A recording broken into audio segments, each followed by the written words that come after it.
Hello, this is Dr. Divya, and we are continuing with cardiovascular system. All right.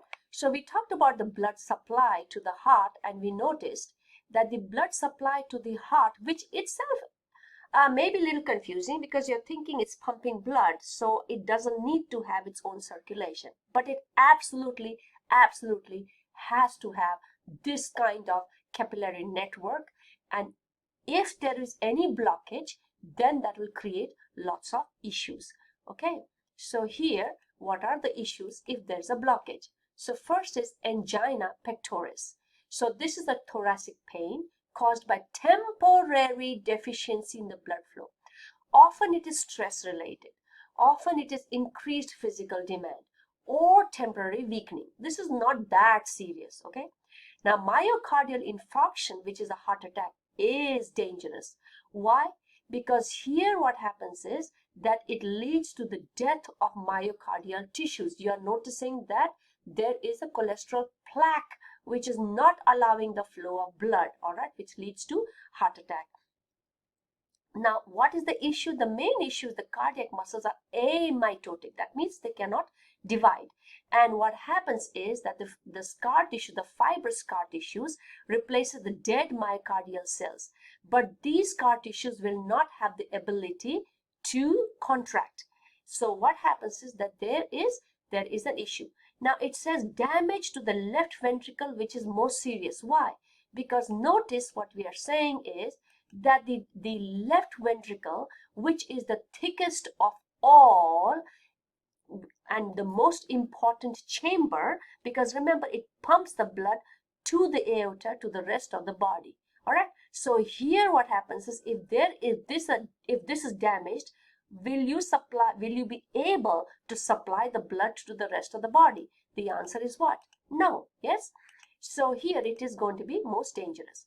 Now the cardiac muscles should remind you exactly of the skeletal muscles, except that the cardiac muscles are going to be shorter. So they are striated. Striated means they have actin and myosin. Once again, good time to look up. Go back and look at your 201 skeletal muscle fiber nodes. Okay, so here they look very much like the skeletal muscle fibers, except that they are what? That they are intercalated. So here they look like the ends have intercalated discs. That means they look like corrugated cardboard. Look out here, intercalated disc right here. This is much more obvious. And these cells are connected to each other by desmosomes, which look like cell snaps. I'm sure you have this seen the snap button on your shirts.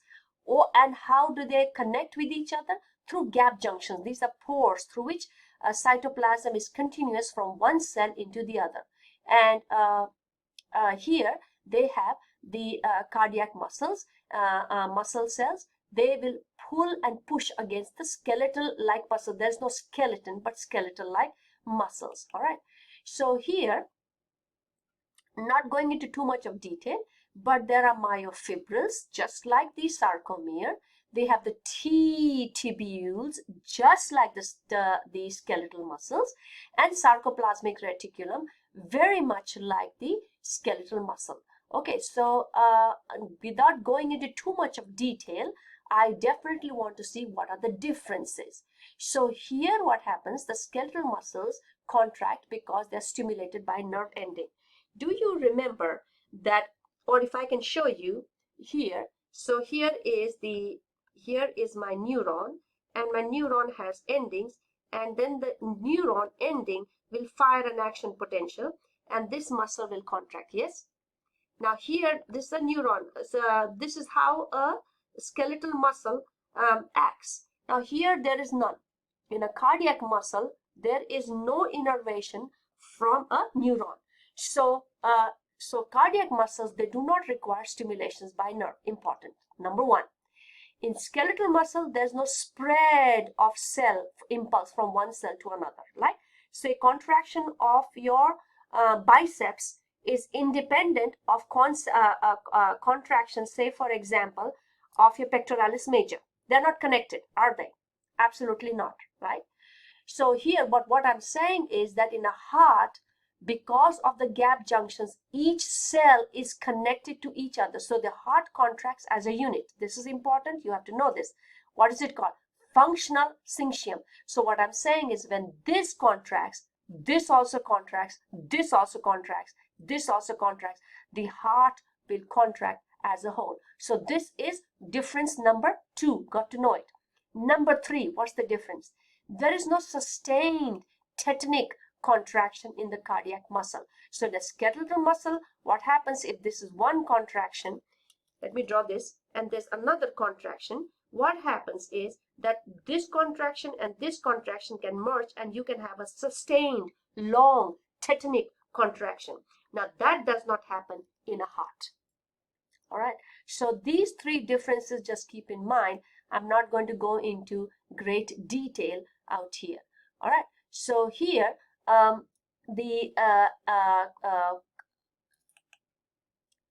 let's go to tissue damage. So tissue damage is that the cardiac muscles are dependent on oxygen, and if there is low oxygen, then what happens is that we talked about, there is death, right?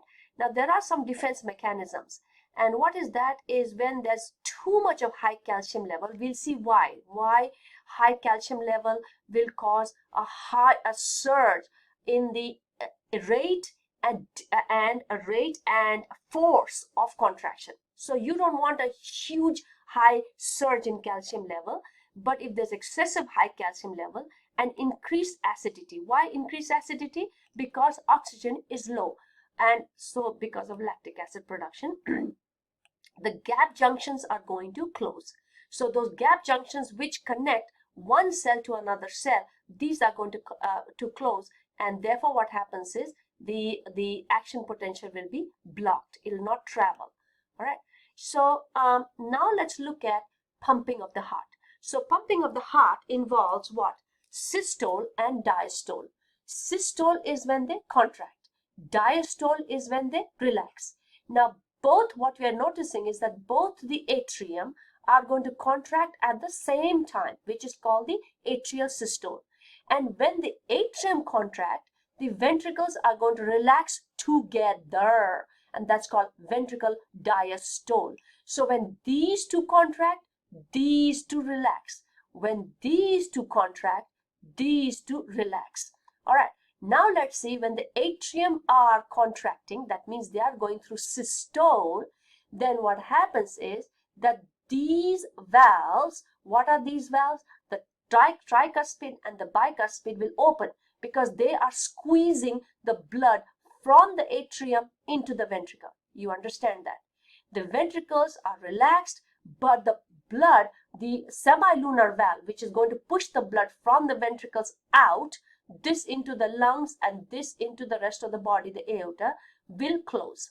I repeat, when the atrium contract, the tricuspid and the bicuspid valve open so that the blood will fill into the ventricles, and the ventricles are nice and relaxed. They're filling. When the but at the same time, these two valves, the semilunar valves, are going to be closed. Why? Because we are going to wait to push the blood out. Okay, so they're going to be filled in here. Then when the ventricles go into contraction, that means when they go into systole, atriums relax. What's relaxation called? Diastole. And when they go into diastole, these two valves, what are these two valves? The tricuspid and the bicuspid, they will what? They will close. And the atrium are relaxed, ventricles are contracting, squeezing the blood out. So obviously the semilunar valves will remain open, allowing the blood to be pushed out through these semilunar valves into the lungs in this case and to the aorta in this case. Do we understand this? All right. So here the heart sound is lub-dub. There's a very common heart sound called the heart murmur, and this is because of the leaky valves. Leaky valves are very common in small infants. Heart murmur is very common, but adults having murmur is not good and correct, and it indicates valve damage. All right, now there is the cardiac conduction system. What did we say in the last presentation? We said that the heart muscles are able to generate an action potential as well as contract. So here, unlike a skeletal muscle, there is no neuron and nerve endings innervating a muscle. All right. So here, the cardiac muscle contraction is intrinsic.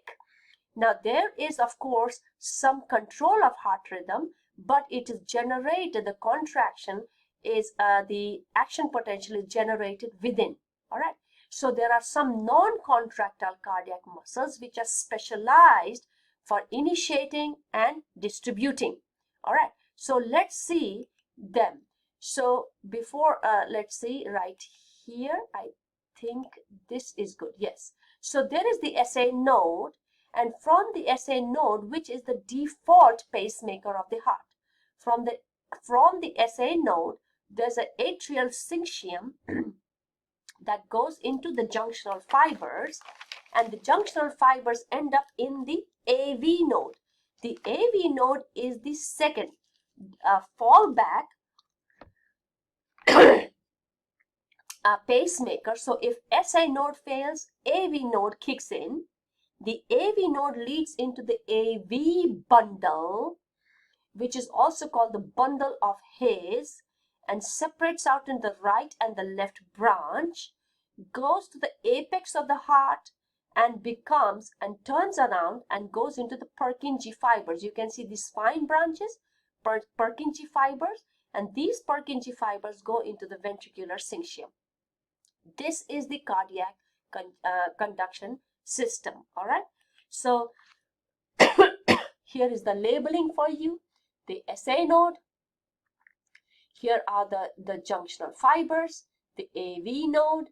Here is the bundle of His. Bundle of His going into the right and left branch, going to the apex of the heart, and finally going into smaller branches called the Purkinje fibers, and then going into the ventricular, allowing the ventricular syncytium. Okay.